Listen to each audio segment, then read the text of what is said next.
Au nom du Père et du Fils et du Saint-Esprit. Amen. La paix de Jésus soit dans votre maison, sa paix et sa joie. Alléluia. Nous lisons le Saint-Évangile selon saint Marc. Bonne nouvelle de Jésus le Christ, selon saint Marc, chapitre 10, versets 17 à 27. Que ta parole, ô Jésus, rentre dans mon esprit, que ma bouche proclame ta parole et que mon cœur l'accueille. Alléluia. Jésus et l'homme riche. Comme Jésus se mettait en route, un homme courut au-devant de lui. Il tomba à genoux devant lui et l'interrogea. « Bon maître, que dois-je faire pour hériter de la vie éternelle ?» Jésus lui répondit. « Pourquoi m'appelles-tu bon ? Dieu seul est bon, nul autre que lui. Tu connais les commandements, ne tue pas, ne commets pas d'adultère, ne vole pas, ne porte pas de faux témoignages, ne prends rien à autrui, respecte ton père et ta mère. »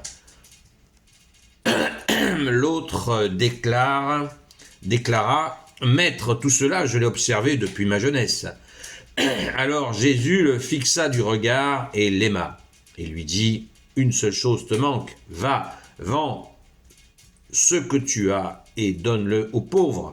Tu auras ainsi un trésor dans le ciel, puis reviens et suis-moi. » L'homme fut très heurté par cette parole, car il avait de grands biens. Il s'éloigna, fort triste. Alors Jésus jeta un regard sur ses disciples autour de lui, il déclara, « Comme il est difficile à ceux qui ont de l'argent d'entrer dans le royaume de Dieu. » En entendant ces paroles, les disciples furent déconcertés. Mais de nouveau, Jésus leur dit, « Mes enfants, comme il est difficile d'entrer dans le royaume de Dieu, il est plus facile pour un chameau de passer par le trou d'une aiguille que pour un riche d'entrer dans le royaume de Dieu. » Les disciples étaient complètement déroutés et se demandaient les uns aux autres, « Qui donc sera sauvé ?» Jésus les fixa du regard et leur dit, « Pour les hommes c'est impossible, mais non pour Dieu, car pour Dieu tout est possible. » Alléluia, merci Jésus pour ta parole. Quel bonheur. Quel bonheur de t'entendre Jésus, cet enseignement que tu donnes là est très important.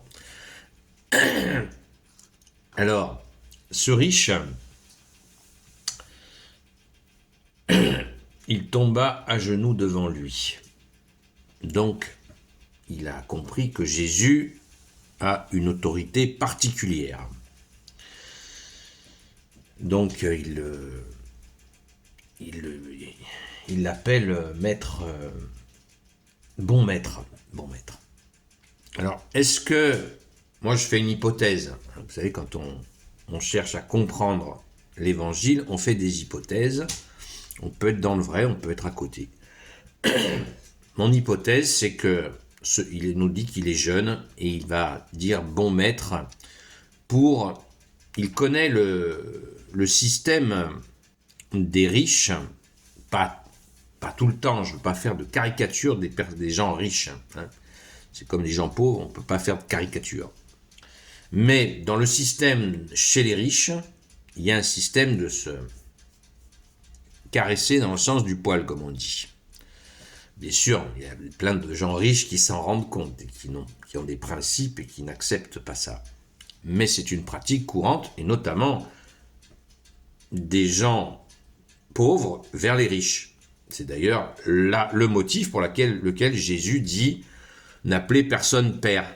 Ça vient de là, ça vient des pauvres qui cherchaient à grappiller quelques menus monnaies auprès des riches, et pour se faire bien voir des gens riches, il les appelait papa, père. Et cela a blessé Jésus, qui leur aurait redonné leur dignité en disant « n'appelez personne père ». Vous voyez, ça n'a strictement rien à voir avec les prêtres. Quand on dit père à un prêtre, on s'adresse au Père du ciel et de la terre, au Père de Jésus, qui est bien là et qui a son serviteur sous notre nez, et le serviteur porte Jésus qui est là sur terre avec nous. Jésus, tu es avec nous. Voilà, donc c'est une salutation du Père du ciel et de la terre. je reviens à ses attitudes. Et ben ce jeune riche, il a le fonctionnement qu'il a connu. Il est jeune. Il n'a pas peut-être réfléchi sur la question, ou peut-être le fait-il sciemment. On ne va pas juger la situation, la personne, je veux dire. Donc du coup, il dit, bon maître, sous-entendu, tu vas m'accorder ce que je te demande. Sauf que le royaume des cieux ne s'achète pas, comme on peut acquérir des biens, des propriétés, etc., des terrains, des champs. Ça marche pas comme ça. Voilà son erreur. Malgré qu'il dit qu'il respecte la loi. Ne tue pas, comme Jésus lui fait un rappel. Ne tue pas, commets pas l'adultère, pas de faux témoignages, ne prends rien autrui, respecte ton père et ta mère. Voilà, Jésus lui dit, c'est bien ça que tu fais. Ben lui, il dit, oui, depuis ma jeunesse, je fais tout ça. J'ai bon. Vous voyez, comme le petit enfant à l'école. Mais c'est bien le respecter, c'est ce que demande, ces commandements, ce sont des commandements d'amour, donc il les fait, Jésus l'aima. Ça lui fait plaisir à Jésus que cette personne riche fasse. Ça lui fait plaisir. Il est content, Jésus. Mais quand vient Jésus, il a son laser, vous savez, il sonde les cœurs et les reins. Seul Jésus sonde les cœurs et les reins. Et il sait bien, Jésus, il voit à travers nous. Il le voit. Et il va gratter là où ça fait mal. Va, vends ce que tu as, donne-le aux pauvres, et tu auras un trésor dans le ciel, et reviens et suis-moi. Ce que Jésus nous dit. Accumuler, Jésus ne le dit pas uniquement à cet individu, il nous le dit à d'autres moments dans l'évangile. Jésus dit, n'amassez pas des trésors sur terre où le voleur, la rouille, les mythes sont là. Accumulez des trésors dans le ciel, comme la miséricorde, la charité, l'amour, qui compte pour notre entrée au royaume des cieux. Le cumul d'argent ne compte en rien pour l'entrée au paradis. C'est ce que Jésus lui dit. Vends et suis-moi. Le gars, waouh, ça l'a brisé. Parce qu'on nous dit il avait beaucoup de biens, c'est juste lunaire pour lui, c'est pas possible de passer ce cap-là. Alors on se demande, pourquoi Jésus agit avec une telle dureté, certains diraient, il n'y a pas de dureté là-dedans. C'est la réalité pour tout le monde, c'est pas parce que il est riche que Jésus va lui faire des courbettes ou lui aménager un petit royaume des cieux. Tiens, je te fais un bon d'entrée au royaume des cieux. Ça marche pas comme ça. Il le secoue, comme Jésus nous secoue régulièrement. Pourquoi ? Pour qu'il modifie son comportement, qu'il ne mette plus sa richesse en premier. Jésus savait bien qu'il n'allait pas le faire. Mais cette secousse, avec l'âge peut-être, il va se dire, oula, je mets trop l'argent en première place dans ma vie, je vais changer ce comportement. Alors peut-être va-t-il développer sa charité, pas jeter son argent par les fenêtres, ou le distribuer comme ça à tort et à travers, mais de façon réfléchie. Par exemple, faire des prêts à des gens qui veulent créer un métier, une activité, soutenir ainsi, nourrir des familles. Et là, il va développer quoi ?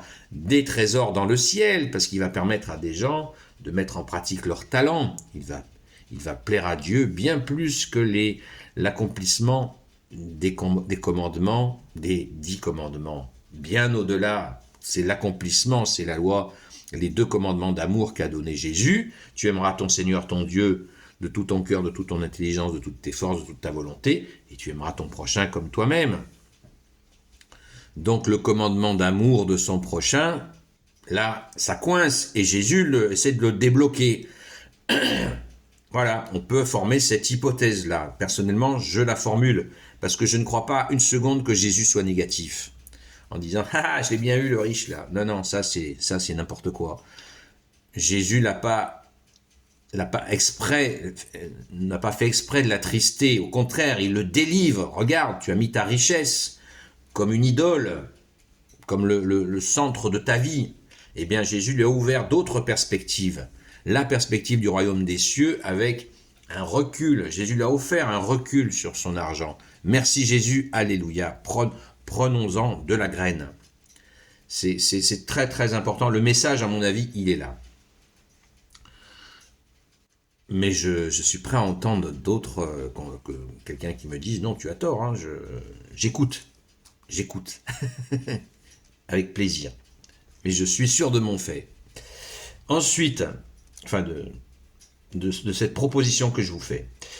Ensuite, Jésus ne fait que confirmer que la difficulté, d'ailleurs j'en discutais avec un ami prêtre qui a plus d'expérience que moi et qui me disait, effectivement, quand on fait des conversions, quand on amène les gens à la foi, les catégories de gens les plus difficiles à amener à la foi, ce sont les gens riches. Ça n'a pas changé.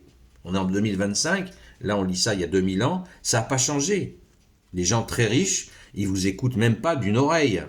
Il y en a bien sûr qui ont une foi chevillée au corps, c'est magnifique, ils savent qu'ils doivent toute leur richesse et qu'elle compte que dalle. Aux yeux de Dieu, ils le savent. Il y en a, évidemment.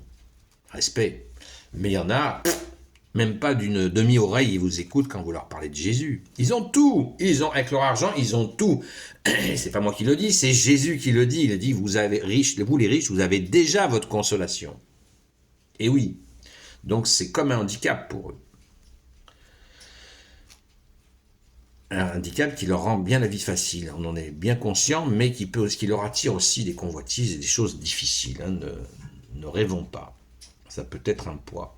Enfin, le temps tourne et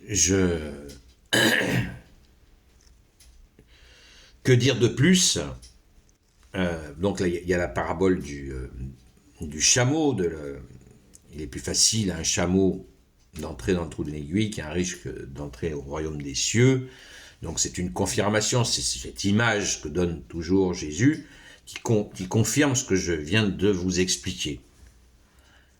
Donc, rendons grâce, les apôtres sont complètement paumés, ils voient ça parce qu'ils comprennent que ce riche-là, comment il va faire? C'est pas possible, personne ne peut rentrer au royaume des cieux. Les apôtres sont sciés. Et Jésus va les rassurer en leur disant que, effectivement, c'est impossible. Et Jésus va les appeler à ce moment-là, mes enfants. En entendant ces paroles, les disciples furent déconcertés, mais de nouveau Jésus leur dit, mes enfants, comme il est difficile d'entrer dans le royaume de Dieu, il est plus facile pour un chameau de passer par le trou d'une aiguille que pour un riche d'entrer dans le royaume de Dieu. Et mes enfants, voilà, Jésus leur fait la synthèse, vous voyez, ça confirme ce que je viens de vous dire. Jésus fait la synthèse avec cette image du chameau qui fait référence à une porte de Jérusalem qui s'appelait la porte de l'aiguille, où les vendeurs qui venaient faire leur vente à Jérusalem ils faisaient rentrer les chameaux étaient tellement chargés qu'ils ne pouvaient pas rentrer par la porte, donc ils déposaient tous les bagages du chameau au début de la porte, devant la porte, ils faisaient rentrer le chameau, puis ils passaient les bagages à bras d'homme, et ils rechargeaient le chameau pour aller les porter sur les marchés. Vous voyez de quoi faire référence, déposer. Oui, il faut tout déposer. Quand on va vers le royaume des cieux, on y va à poil. L'âme n'y va absolument pas avec ses biens, évidemment. Les biens qu'elle a accumulés sur terre, tout le monde le sait. Mais beaucoup l'oublient. Donc du coup, les apôtres sont absolument étonnés, enfin ils sont consternés, mais Jésus nous redonne l'espoir. Qui peut rentrer au royaume des cieux? Pour les hommes, c'est impossible, mais non pour Dieu, car pour Dieu, tout est possible. Alléluia. Gloire éternelle soit au Père et au Fils et au Saint-Esprit. Amen. La paix de Jésus soit dans votre maison. Soyez bénis et à très vite.